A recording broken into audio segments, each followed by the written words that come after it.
Hi guys, I am Husnain Khan, you watching काका sports. आज पाकिस्तान और इंडिया दोनों में सोशल मीडिया पे एक ही चीज़ ट्रेंड कर रही है। बहुत कम ऐसा होता है कि पाकिस्तान और इंडिया दोनों ममालिक में एक ही चीज़ लगातार ट्रेंड करे, लेकिन आज वो दिन था कि सुबह 6 बजे से लेके अब तक तकरीबन रात के 8 बजने वाले हैं। दोनों जानब एक ही चीज़ को लेके बहस की जा रही है, दोनों जानब एक ही चीज़ टॉप ट्रेंड बनी हुई है और वो चीज़ है शोएब मलिक की सना जावेद से तीसरी शादी, वर्चुअली तीसरी शादी। लोग, मैंने इसके बारे में काफ़ी व्लॉग्स देखे और लोग कह रहे हैं कि दूसरी शादी नहीं है भाई। अगर आप शोएब मलिक का विकीपीडिया देखें या कोई भी शोएब मलिक के कैरियर और ज़िंदगी को फॉलो करें ना, तो 2006 से 2010 तक आयशा नामी खातून उनके निकाह में रही हैं। और ये अलग बात है शोएब मलिक ने नहीं माना, लेकिन अगर नहीं था माना तो 2010 में उनको तलाक भी शोएब मलिक ने दी थी। इसका मतलब है कि कोई ना कोई चक्कर है। फिल वक्त हमारा मौजूद बहस आयशा नहीं सना जावेद है, तो उस तरफ आते हैं जो कि पाकिस्तानी शोबिस का एक बदनुमा चेहरा आज एक मरतबा फिर वाज़िया हुआ हम सब लोगों के सामने।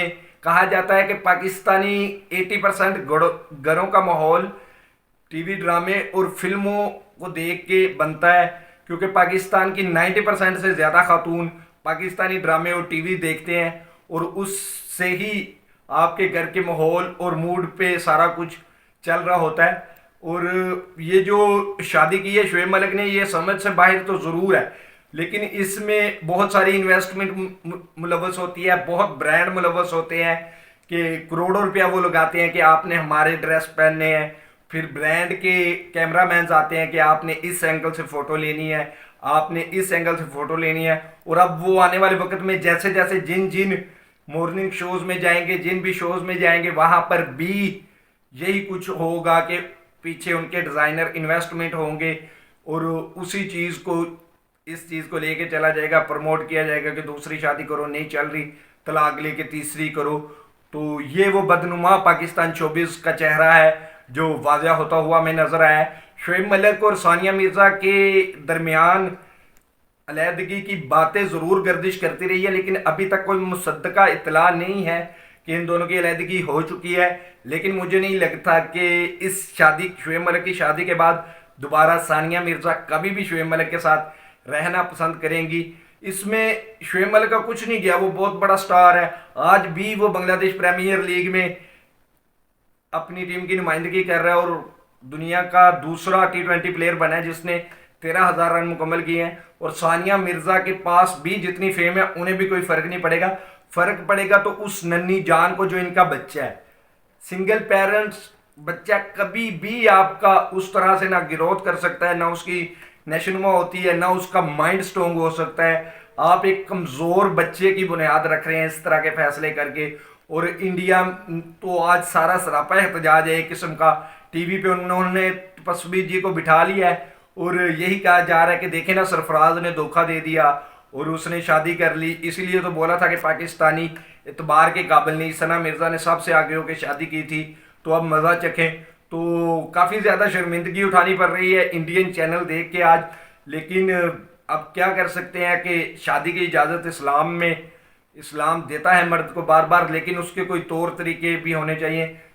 सना जावेद जो कि पाकिस्तानी एक्टर हैं, फिल्मों में भी काम करती हैं और एक दो बोल्ड एटम सॉन्ग भी कर चुकी हैं। और वो पहले उमैर जासवाल जो कि सिंगर हैं, उनसे उनकी शादी हुई थी और तलाक के बाद अब वो अपनी शोबिस के सरगर्मियों में मसरूफ़ थी। यहीं पे कहीं उनका शोएब मलिक के साथ चक्कर चला है और उनकी शादी आज जो है ना सोशल मीडिया की जीनत बनी रही है। तो काफ़ी अफसोस हुआ मुझे ये सब कुछ देख के, और इस पे इस तरह की बहस होती देखी कि सर ही शर्म से झुक गया। लेकिन चले, ये हमारे माशरे का वो कड़वा सच है जिसको ना चाहते हुए भी हमें पीना पड़ रहा है। उसके बाद बात करें पाकिस्तान क्रिकेट बोर्ड की, तो अल्हम्दुलिल्लाह सुम्मा अल्हम्दुलिल्लाह आज पाकिस्तान क्रिकेट बोर्ड की खलासी हो गई है ज़िका अशरफ साहब से।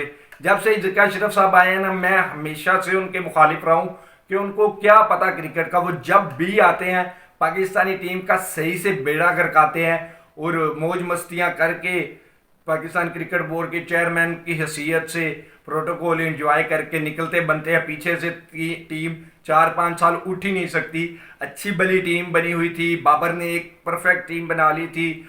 अब बाबर आजम की कप्तानी से फल लेने का वक्त आया था। इतना अरसा लगा के आपने उसको ट्रेन किया, जब वो फाइनल हुआ एज ए कैप्टन तो आपने उसको तीनों फॉर्मेट से हटा दिया।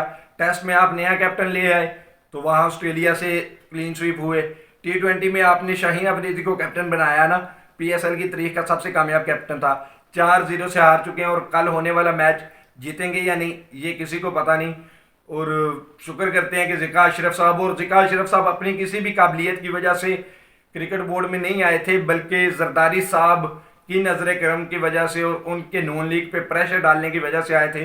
लेकिन आज वो खुद ही मुस्तफ़ी होकर जान छोड़ चुके हैं। तो अब हम उम्मीद करेंगे कि जो भी नया चेयरमैन आएगा, नजम सेठी साहब के चांसेस हैं, लेकिन इस वक्त नॉन लीग की नहीं बल्कि उनकी हुकूमत है। तो देखें वो किस शख्स को इस पोस्ट के लिए मौजू समझते हैं। और अगर नजम सेठी साहब आते हैं तो फिर तो मैं श्योर हूँ कि बाबर आजम को दोबारा से कैप्टन बना दिया जाएगा। अगर कोई और भी आता है तो यकीनी तौर पे इस बारे में ज़रूर सोचा जाएगा, क्योंकि बाबर आजम की कप्तानी डेफिनेटली बनती है कौमी टीम में। और अब वो एक बड़े प्लेयर के साथ साथ बड़े कैप्टन बन चुके थे। अब तो उनकी कप्तानी से जो है ना फल तोड़ने का वक्त आया है, तो दोबारा उनको कैप्टन बनाना चाहिए। और देखते हैं कौन नया चेयरमैन आता है और चेयरमैन के बारे में मजीद क्या अपडेट्स निकल के आती हैं, हम आपको लम्हा ब लम्हा उससे आगाह करते रहेंगे। इस वीडियो से फिलहाल इतना ही, जल्द मिलते हैं नई वीडियो के साथ। तब तक के लिए अल्लाह हामी नासिर। पाकिस्तान जिंदाबाद।